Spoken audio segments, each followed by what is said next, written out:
How to fix Shopify store unavailable. Hello everyone, welcome to our channel. Let's see how we can do it. For this, you would have to open up your Shopify first, and first of all you should check whether your plan has expired or not, because this is the most usual way to lose your Shopify store. Simply sign up for a plan, and after that you should be seeing your Shopify store quite easily. If you already have a plan and you are facing this problem, then simply open up the online store section, then click on this option of preferences on the left hand side panel and wait for it to load. Now over here you would have to scroll down and make sure that you have not protected your page or Shopify store using a password.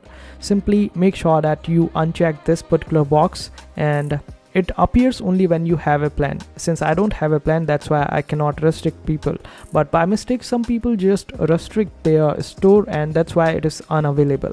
So make sure that it is not under the protection and the password is removed so anyone can access your store. So this is how you would be able to solve this particular problem. I hope this video was helpful. Make sure to hit that like button and also subscribe to our channel for more helpful videos.